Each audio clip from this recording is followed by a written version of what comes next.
Terletak di kawasan Taman Sari, Jakarta Barat, Kampung Pasar Pisang jadi satu dari sederet pemukiman padat di ibu kota yang berdiri di bawah rel kereta api.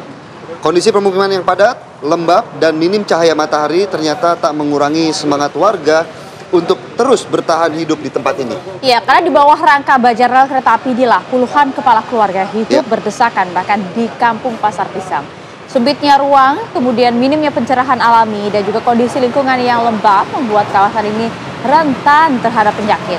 Jadi rumah-rumah kontrakan yang Anda lihat ini pemirsa memang dibangun berdekatan tanpa jarak. Banyak di antaranya yang memiliki dapur dan kamar mandi terpisah bahkan dari rumah utama. Jadi bisa dibayangkan ya, dan bahkan informasinya memang bau menyengat, kemudian tikus hingga kecoa. Jadi pemandangan sehari-hari yang memang sudah biasa bagi warga di kampung ini. Meski begitu, suara gebur kereta yang lalu lalang hampir setiap hari dan bahkan hampir setiap beberapa menit lewat begitu ya, tak lagi mengganggu aktivitas mereka karena memang sudah terbiasa hidup di bawah rel kereta api.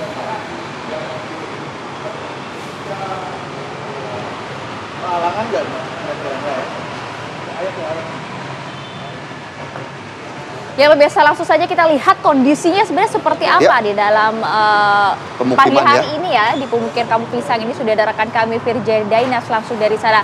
Firja, Anda bisa gambarkan situasi di sana seperti apa?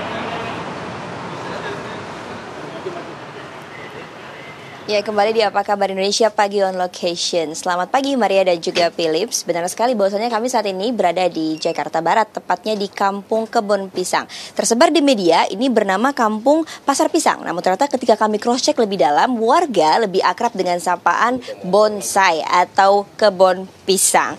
Dan juga saat ini memang kondisinya sempit sekali, jadi kami memang harus berhati-hati untuk berbagi jalan bersama dengan warga yang lewat.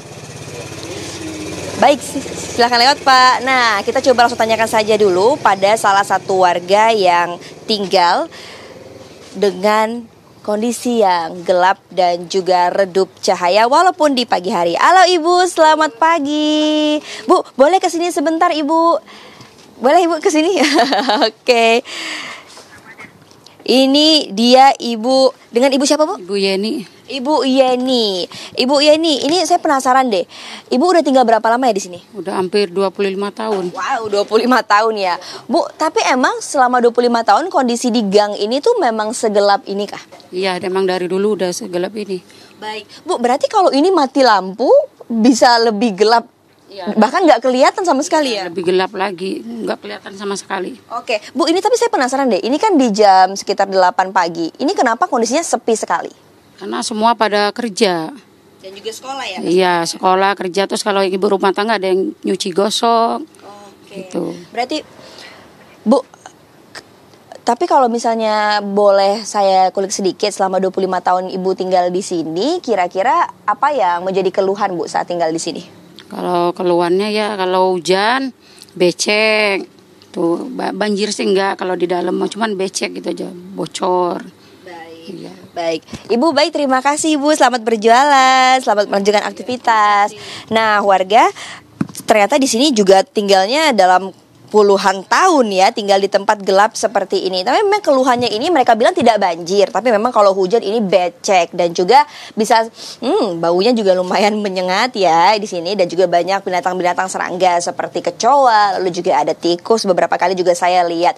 Dan juga memang karena kondisi yang sangat kecil, ini memang aktivitas apapun yang terjadi di rumah ini bisa terdengar satu pintu ke pintu lainnya, termasuk suara rel kereta yang bisa saya dengar tadi hampir setiap 5 menit sekali. Memang suara riuh dan ributnya ini sudah bersahabat dengan warga, dikarenakan warga juga sudah terbiasa mendengar suara seperti itu. Coba kita tanya lagi nih sama warga yang lebih ke tengah ini, semakin tengah semakin gelap ya. Jadi coba kita tanya langsung ke warga. Halo Ibu, selamat pagi. Ibu selamat pagi, dengan Ibu Titin. Ibu Titin. Ibu, ini saya penasaran deh, Ibu tinggal di sini udah berapa lama? Sekitar 20 tahun. 20 tahun. Ibu 20 tahun ini kalau bisa dibilang kan ini gelap dan redup. Ibu, kenapa sanggup tinggal di sini? Ya, emang tinggal di sini emang kalau masalah gelap ya emang sudah biasa gitu. Udah gelap udah biasa. Kalau eh, Sehari-hari. sehari-hari ya emang seperti ini gitu. Baik. Bu, tapi ini kalau bisa dibilang ini tuh bisa gelap karena di atas ini tuh ada membangun rumah atau dibangun apa sih Bu? Karena banyak banget tangga-tangga di beberapa jarak ini ada tangga menuju ke atas. Seperti apa? Ya emang apa namanya? Ya emang seperti ini gitu. Biar naik tangga atas itu kan biar agak adem gitu kan, biar agak adem aja. Begitu aja. Oke deh, baik Bu. Bu, ini saya penasaran ya, rumah Ibu tadi ada di ujung sana ya? Berarti lokasinya agak jauh untuk kami jalan ke sana ya. Baik, tapi nggak apa-apa. Ibu mungkin boleh temenin saya jalan-jalan aja, boleh? Oke. Jadi memang pemirsa ini Ibu Tini menemani saya berjalan-jalan juga di sini. Kalau bisa dibilang bahwasannya tadi saya juga sempat nanya kepada warga. Di sini itu selain memang sudah tinggal lama, ada juga banyak yang ngontrak ya Ibu ya. Ternyata kontrakannya juga relatif murah, mulai dari harga ada yang 300.000 per bulan sampai dengan 500.000 per bulan. Tapi uniknya tidak semua rumah di sini itu memiliki kamar mandi ataupun toilet tersendiri ataupun dapur. Jadi beberapa rumah ini ada yang harus bergantian menggunakan dapur dan juga menggunakan toilet atau keperluan untuk membersihkan diri di sini. Dan juga Ibu, kalau Ibu sendiri udah tinggal di sini kira-kira bersama dengan siapa aja di rumah? Kalau saya sendiri, cuman anak saya ada di belakang. Oh, berarti ada anak juga yang tinggal di sini tapi beda rumah ya Ibu ya. Baik. Baik, Ibu, ini kan kalau bisa dibilang lokasi RT juga jauh dari sini ya Bu, terpisah dengan kali yang ada di sana. Berarti kalau misalnya orang di sini perlu untuk keperluan administrasi juga harus menyeberang ke kali sana untuk bertemu dengan RT. Ya kalau jalan kaki ya sebenarnya ya bisa, cuman agak jauh. Agak jauh ya Ada Bu pinggir ya. kali sono. Baik, Ibu boleh kita jalan-jalan lagi Ibu, boleh. Ternyata di sini juga banyak gerobak-gerobak warga yang berjualan dititipkan ke sini juga, dan juga memang kondisinya ini kalau yang tersebar di media hanya tidak dapat masuk kendaraan, sepertinya sedikit kita klarifikasi bahwasannya ini bisa ada kok motor-motor yang ada di sini. Cuma memang ini itu dia terpisah-terpisah. Ada jalan yang gelap, tiba-tiba ada jalan yang terbuka, lalu masuk beberapa gang lagi ini gelap lagi. Tapi Bu, saya penasaran deh. Ini kan setiap menit ada kereta yang jalan dan suaranya tadi saya dengar aja itu sudah cukup ribut ya, susah untuk bicara. Tapi kalau Ibu sendiri merasa bising tidak dengan suara kereta seperti itu? Kalau saya sih mungkin pertama tinggal di sini emang berisik, tapi lama-lama ya sudah biasa. Sudah biasa ya Ibu ya. Berarti juga dulu Ibu udah tinggal sekitar puluhan tahun di sini. Berarti saat pembangunan rel kereta juga ada di sini. Itu gimana Bu saat pembangunan rel kereta dulu?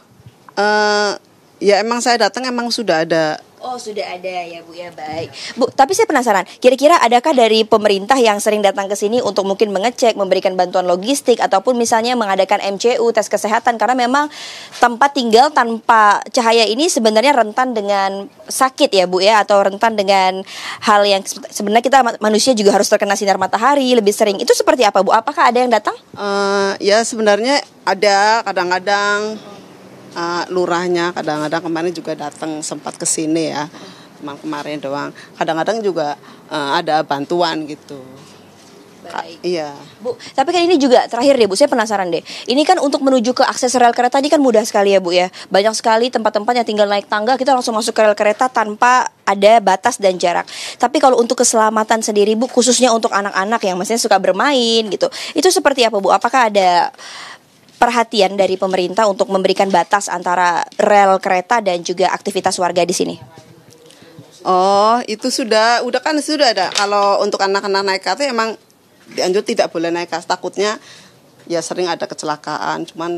Tapi sekarang kali ini kayaknya sudah nggak ada. Dulu iya, karena kan nggak tahu ya, kadang-kadang orang yang dari kampung kan nggak tahu arah kiri kanannya gitu. Oke, itu pemirsa suara yang ditunggu-tunggu ya, kereta lewat. Dan juga semakin sana itu semakin gelap pemirsa. Tapi rumah Ibu di mana sih Bu? Di situ ya. Kita boleh main ke rumah Ibu nggak? Boleh dong pemirsa, kita diajak nih main ke rumah Ibu Titin. Pasti Maria dan Philips juga penasaran ya, kira-kira ini mau ikut saya nggak main ke rumah Ibu Titin ya. Kita ngopi-ngopi dan ngete-ngete mungkin ya di rumah Ibu Titin. Seru nih, karena saya memang nggak pernah masuk ke sini. Dan ini jujur pertama kali juga saya melihat gang segelap ini ya. Jadi Oh, ternyata rumah ibunya terang kok. Ternyata rumah ibunya terang kok. Dan juga, wah, anaknya juga lagi main komputer ya. Semangat deh, semangat belajar ya. Oke deh, Bu. Tapi pernah kepikiran nggak, Bu? Tadi kan pertanyaan terakhir ya, Bu. Ternyata saya ada pertanyaan tambahan lagi nih, Bu. Pernah kepikiran nggak, Bu, untuk pindah rumah atau misalnya pengen ke tempat yang lebih terang, lebih besar, lebih luas, seperti apa? Ya sebenarnya semua orang juga pengen ya, cuman keadaannya kan belum mencukupi, belum ada. Semua orang juga kepengen lah pindah dari sini. Baik, berarti memang ada keinginan pindah, Bu ya. Tapi memang untuk sementara waktu di sini terlebih dahulu sampai nanti mungkin ada kesempatan untuk pindah, baru pindah. Bu, tapi ini kan karena di atas ini juga ada rumah-rumah orang yang dimana membuat ini sedikit gelap. Kalau bisa saya bilang, apakah kalau hujan, apakah bocor? Ya tergantung sih, kadang-kadang bocor juga di sini. Tuh tambah saya juga bocor dari atas. Baik. Bu, tapi kalau untuk air dari kamar toilet sendiri tidak ada yang masuk ke wilayah warga kan, Bu? Karena memang bahkan warga mandi saja airnya ini bisa di jalan-jalan, apalagi yang di atas. Ini saya penasaran deh. Kalau masalah apa namanya toilet. Kalau masalah toilet ya itu apa namanya masing-masing aja gitu. Oke. Ada yang WC umum, ada yang punya pribadi sendiri. Tapi WC umum di sini tidak bayar, Bu? Kalau di sini bayar 2.000 gitu. Oh, berarti kalau dalam sehari kita 5 kali menggunakan 10.000 ya, Bu ya? Wah, lumayan juga ya. Oke. Baik. Baik, Ibu, terima kasih banyak Bu Titi sudah diajak ke rumahnya juga. Nanti kita ngopi-ngopi ya, Bu, di rumahnya. Terima kasih banyak Bu Titi. Selamat melanjutkan aktivitas kembali. Ya pemirsa, itu adalah wawancara saya dengan warga yang tinggal di Kampung Redup Cahaya atau biasa mereka sebut dengan kampung tanpa cahaya. Dan memang unik sekali. Semoga kita sama-sama nanti melihat bagaimana kira-kira kampung ini apakah ada penyulapan dari pemerintah atau akan dibiarkan hidup terbiasa dengan tanpa cahaya seperti ini. Dari Jakarta Barat, kembali ke studio, Philips dan juga Maria. Baik, terima kasih Virginia Nas untuk laporannya langsung. Memang cukup miris ya bagaimana kalau kita melihat kota Jakarta dengan hingar-bingarnya, tetapi ternyata masih ada masyarakat yang tinggal di tempat yang susah. Terima kasih Virgi untuk laporannya. Ya, kami jeda dulu pemirsa.